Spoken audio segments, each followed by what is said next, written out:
پوچھا کہ نئے نوٹ 1000 کے بدلے میں اگر آپ کوئی 900 جیسے لیتے ہیں، 1000 کا 1100 کی گڈی، 1000 کی گڈی دے رہے ہیں، جائز ہے کہ نہیں؟ ہمارے نزدیک بالکل جائز ہے، نوٹ کی بیع جائز ہے۔ لیکن یہ یاد رکھیے گا کہ فقہ حنفی کی روشنی میں چیز کی قیمت ہوتی ہے اس کی عمدگی کی نہیں ہوتی۔ یعنی اگر کوئی کہے کہ یہ 1000 کی گڈی ہے، 1000 اس کے اور 100 روپے اس کے کرارے پن کے زیادہ لوں گا، تو یہ عمدگی، جودت، کرارا پن مستقل کوئی ایسی چیز نہیں کہ اس کی قیمت مقرر کریں۔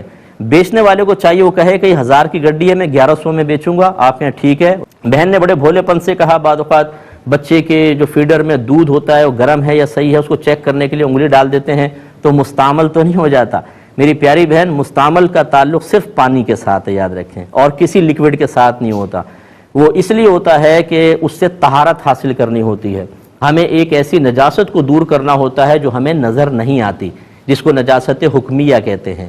بے وضو پن، حالت جنابت، حالت حیض و نفاس، یہ حالتیں نظر نہیں آتی، اس لیے ایک بے وضو آدمی کو کھڑا کریں ایک باوضو کو، اور کہیں بتاؤ کون بے وضو ہے، ہم بتا نہیں سکتے ہیں۔ اس کے لیے ضروری ہے کہ اس طہارت کو حاصل کرنے کے لیے یا اس نجاست کو دور کرنے کے لیے، جس کو نجاست حکمیہ میں کہہ رہا ہوں، غیر مستعمل پانی چاہیے، کیونکہ مستعمل پانی میں پہلے ہی آپ کے ہاتھ کی نجاست دھل کر چلی گئی، اس لیے اس سے طہارت نہیں ہو سکتی ہے، جبکہ دودھ وغیرہ کے اندر اس سے طہارت کو حاصل کرنے کو کوئی تعلق ہی نہیں ہے۔ لہٰذا پانی کے علاوہ جو لکوڈز ہیں اس کے اندر مستعمل یا غیر مستعمل کا کوئی تصور نہیں، آپ بالکل انگلی سے چیک کر سکتی ہیں۔ باقی میڈیکلی پوائنٹ آف ویو سے الگ بات ہے کہ آپ کی انگلی دھلی ہونی چاہیے، صاف ستھری ہو، تاکہ جراثیم نہ پہنچ جائیں۔ حاملہ عورت کو کہ آپ کے پیٹ میں لڑکا ہے یا لڑکی پتہ چل جائے تو کیا اب ہم آگے کسی کو بتا سکتے ہیں؟ دیکھیں، پہلی بات تو یہ کہ ان چیزوں کا معلوم کرنا شرعاً صحیح نہیں ہوتا، کیونکہ جو اللہ تبارک و تعالی نے معاملات پوشیدہ رکھے ہیں ان کو پوشیدہ رہنے دیں۔ جب اس میں ہم جان بوجھ کے انوالومنٹ کرتے ہیں تو خرابیاں پیدا ہوتی ہیں۔ لیکن بہرحال اگر ڈاکٹر نے از خود بتا دیا تو پھر آپ کسی کو بتا سکتے ہیں، لیکن یقینی طور پہ نہیں کہ لڑکا ہی ہے لڑکی ہے۔ آپ یہ کہیں کہ ڈاکٹر نے یہ بتایا ہے تو ہم آپ کو بتا رہے ہیں، کیونکہ اس میں بدل سکتے ہیں معاملات۔ اللہ تبارک و تعالیٰ کی قدرت بڑی کامل ہے اور بڑے معاملات ہو سکتے ہیں، لوگ یقینی طور پہ ان چیزوں کے بارے میں نہیں کہہ سکتے، لیکن آپ اگر بتائیں تو گناہگار۔ چھوٹا بھائی کو والد صاحب عالم بنانا چاہتے تھے۔ دیکھیں، عالم بننا کوئی فرض یا واجب نہیں تھا۔ اگر بچے کا ذہن نہیں تھا، آپ کے والد کو چاہیے تھا صرف فرض علوم اس کو سکھا دیتے۔ ضروری کوئی ہے کہ بچے کو عالم بنانا، اس پر اظہار ناراضگی بھی شرعاً جائز نہیں تھا کہ وہ بچہ نکل گیا۔ والد صاحب چونکہ بیچارے خود جانتے نہیں تھے، سوچ اچھی تھی، فکر اچھی تھی، نیت اچھی تھی، لیکن علم کامل نہیں تھا۔ آپ کے والد صاحب نے غلط فیصلہ کیا کہ کوئی اس سے نہ ملے، اور جب کوئی غلط وصیت کر کے جائے، یاد رکھیں کہ اس وصیت کو فالو کریں گے، قبر میں اس کو تکلیف ہوگی، کیونکہ جو دنیا میں ہم لوگ جذبات ہوتے ہیں نا وہ کچھ اور ہوتے ہیں، مرنے کے بعد جب صحیح صورتحال سامنے آتی ہے تو جذبات بدل جاتے ہیں۔ اگر آپ کے والد صاحب کو آج زندہ کر دیا جائے، وہ کہیں گے کہ میری وصیت کو قلعدم کر دو، بچے سے ملو۔ اب تجوید سیکھنا واجب ہوتا ہے، نعت سیکھنا اس صورت میں ضرور گناہ ہوگا جب آپ ایسے کوئی الفاظ ادا کرتے ہیں یا قرآن اس انداز سے پڑھتے ہیں کہ معانی تبدیل ہو جاتے ہیں، اس لیے سیکھنا بہت ہی ضروری۔ کوئی اگر یوں کہے اللہ تعالیٰ میری قسمت میں کچھ لکھ نہ لکھ، حاضری مدینہ اور مکہ لکھ دے، ایسا کہنا کیسا ہے؟ دیکھیں، وہی کہے گا کہ جو مطلب بیچارہ محبت اور عشق کی راہ پہ چلنے کا دعوے دار ہے لیکن اس کا اہل نہیں ہے، کیونکہ دین سیکھا نہیں ہوا۔ قسمت کوئی ابھی کوئی لکھے گا اللہ تبارک و تعالیٰ، وہ تو قسمت کا مطلب اللہ کا ازلی فیصلہ جو اس نے اپنی مخلوق کے لیے کر دیا ہے، فیصلہ پہلے ہو چکا ہے۔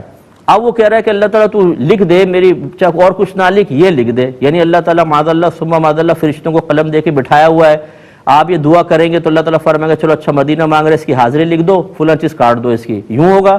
یعنی پہلے دین تو سیکھے نا انسان، دین سیکھا نہیں ہوا اور اپنے عشق کا اظہار اور محبت کا اظہار کرنے کی کوشش اور اس میں دوسروں کو متاثر کرنے کی کوشش۔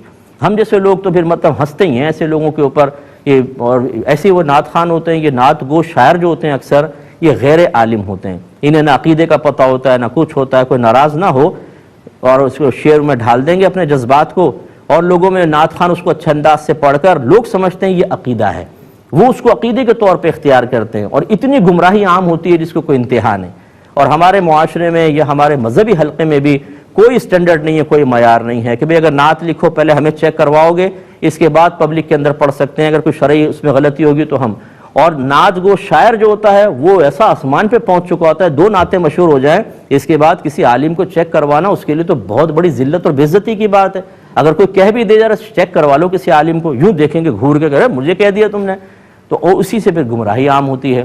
تو یہ میں نہیں کہہ رہا ہوں کہ ہر نعت کو شاعر غلط ہے، ہر ایک غیر عالم ہے، ہر ایک کو شعور حاصل نہیں ہے، ہر ایک غلط شعر لکھ رہا ہے، ایسا نہیں ہے، لیکن پھر بھی ہو بھی رہا ہے بہت کچھ۔ اس لیے جو اچھے سلجھے ہوئے شاعر ہیں، میں بہت سو کو جانتا ہوں، وہ چیک کروا لیتے ہیں کہ بھئی یہ شعر لکھا ہے صحیح ہے کہ نہیں عقیدے کے اعتبار سے، تو یہ کہیں نہ کہیں اس نے ایسے ہی پڑھ لیا ہوگا اور وہ دعائیں کر رہا ہے، یہ غلط ہے۔ اس طرح اللہ نے پہلے ہی فیصلے فرما دیے ہیں، اگر آپ کی مکہ مدینے میں حاضری لکھی ہوئی ہے آپ دعا ضرور کریں، کیونکہ آپ کو پتہ نہیں وہ ضرور ہوگی، اور نہیں لکھی لاکھ دعا کریں یا دعا کروائیں، اللہ کے فیصلے نہیں بدلتے، آپ کبھی نہیں جا سکتے مکہ مدینے۔